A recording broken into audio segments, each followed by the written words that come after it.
කොහොමද ඔයාලා හැමෝම ගොඩක් ආදරෙන් පිළිගන්නවා මගේ YouTube channel එකට. අද මම ඔයාලට අරන් ආවේ කුරක්කන් පිටු රයිස් කුකර් එකේ හදාගන්නේ කොහොමද කියලා. එහෙනම් අපි බලමු මේක කරගන්නේ කොහොමද කියලා. ඉතින් ඔයාලට මේක හදන්න ලොකු අමුද්‍රව්‍ය ප්‍රමාණයක් අවශ්‍ය වෙන්නේ නැහැ. මේකට ඕනි කුරක්කන් පිටි, පොල්, ලුණු රස අණුව සහ වතුර ටිකක් විතරයි. එහෙනම් අපි බලමු කොහොමද මේක ඉක්මනින්ම රසට හදාගන්නේ කියලා. පිට්ටු හදනකොට අපි මේ වගේ ටිකක් ලොකු භාජනයක් ගන්න ඕනේ. එතකොට හරි ලේසියෙන් අපිට පිට්ටු කැට කරගන්න පුළුවන්. මම ඔයාට මෙතනදී ප්‍රමාණයන් කියනවා නම් සාමාන්‍යයෙන් ඔයා පොල් කෝප්ප එකක් ගන්නවා නම් කුරක්කන් පිටිත් ඒ කෝප්පෙන්ම එකක් ගන්න. ඊට පස්සේ ඔයාට පුළුවන් මේකට මේ වගේ භාජනයක් අරගෙන ඒකට මේ පිටි පොළුයි ලුණු රස අණුව එකතු කරලා මුලින්ම අතින් හොඳට මේ ටික මිශ්‍ර කරගෙන ඉන්න.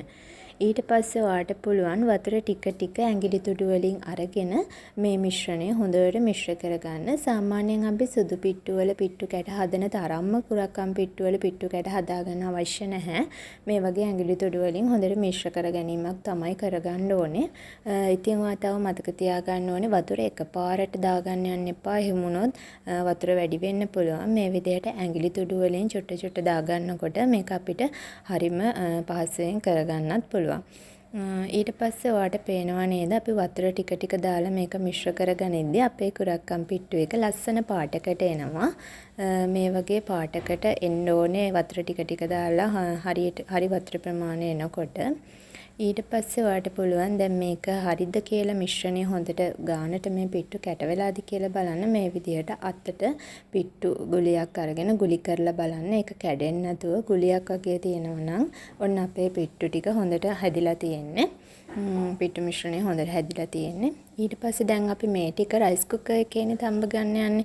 ඉතින් ඔයාලට පුළුවන් රයිස් කුකර් එකේ ස්ටීම් එකට කෙසෙල් කොලයක් හරි කැන්ද කොල ටිකක් හරි දාලා ඒක ලෑස්ති කරගන්න.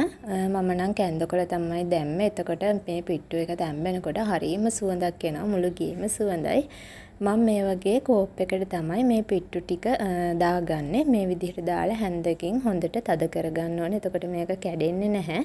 ඉතින් ඔයාට මේ වගේ කෝප්ප නැත්තම් ඔයාට පුළුවන් පීරිස් කෝප්පවල වුණත් මේක හදාගන්න. මේ විදිහට හදලා අර ස්ටීම් එකේ අනිත් පැත්ත හරව ගන්නයි තියෙන්නේ. හරියට අපි අර පුංචි කාලේ කෝම් පිට්ටු හදන්නේ. ඒ වගේ තමයි මේකත් කරගන්නේ. මම සුදු පිට්ටු ටිකකුත් හදාගත්ත මේ වෙලාවෙදිම ඒක හදාගත්තේ මම මේ දෙකම මිශ්‍ර කරලත් පිට්ටු හදාගන්නවා. ඉතින් මේ තියෙන ඒ වගේ සුදු පිට්ටුයි කුරක්කන් පිට්ටුයි දෙකම එකතු කරලා හදාගත්ත පිට්ටුව. ඉතින් ඔයාලටත් පුළුවන් කැමති විදිහට ලස්සනට මේක කරගන්න. මේ වෙලාවේදී ඔයා රයිස් කුකර් එකකට වතුර ටිකක් දාලා ඒකත් හොඳට රත් වෙන්න තියන්න. එතකොට ඔයාට ඉක්මනට මේක තඹ ගන්න පුළුවන්. කොහොමද විනාඩි 5ක් 7ක් යනකොට මේ පිට්ටු ටික ඉක්මනින්ම තඹ ගන්න පුළුවන්. එතකොට හරිම සුවඳක් එනවා. ඉතින් ඔයාලත් මේ පිට්ටු එක හදලා රස බලන්න. රස කොහොමද කියලා කමෙන්ට් එකකින් කියන්නත් අමතක කරන්න එපා. එහෙනම් අපි අලුත් වීඩියෝ එකකින් ආයෙත් හම්බ වෙමු. එතකන් හැමෝම පරිස්සමෙන් සතුටින් ඉන්න.